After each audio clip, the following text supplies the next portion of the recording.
要出国旅游时间无同款，介绍嘛有争差。要出国旅游，就会当把握总统大选进前这段时间。聘保协会公布明年1月到3月各线旅行团参考的介绍，像讲马来西亚选举进前出团较少，1月份飞行机机票嘛较俗，团费上介济升2500。台湾人上爱去的旅游所在日本，选举进前团费较俗5000到6000块。若是到休寒过年这段时间，飞行机机位就变较抢市，刷落来东京奥运饭店无房间，团费会比旧年较贵。长途的部分，专家推荐纽西兰、澳洲线，因为澳洲的钱一直落，纽西兰团费算算的会当较俗8000块。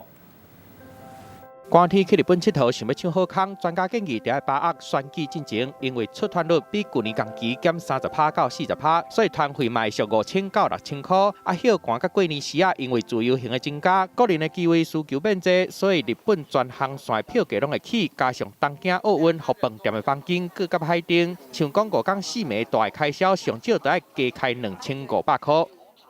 北海道可能价位就落在大概是6万多。那如果以东京亲子团来看，大概都是4、5万起。另外，每年1月到3月，东南亚新兴的景点，像讲马来西亚，因为选举进前出团率嘛减真多，加上1月机票变俗，团费上济会当升2500块。柬埔寨5国区，因为受到中美贸易战、中国团减少影响，一部分旅行社团费拍折，比去年较俗1000到3000块。另外，贸易业者甲饭店升级，泰国因为加开真济航班，团费嘛有降落来。若是有要出国较济天咧，纽西兰、澳洲嘛会当升真济。明年1月到3月，以购澳洲钱的汇率会落，澳洲团费俗超2000块，纽西兰的行程会俗超8000块。最主要是汇率啦。那因为去年很多中国大陆的游客到纽澳地区的这个做旅游，那今年因为中美贸易战争关系的因素，所以他们很多国人就没有在出国的意愿，是主要大幅降价的主要因素。提醒消费者咧选行程的时阵，唔爱参考合理的团费，避免哄骗。上好嘛要甲相关的收据留落来，若是出现争议，才会当保护家己的权益。记者综合报道。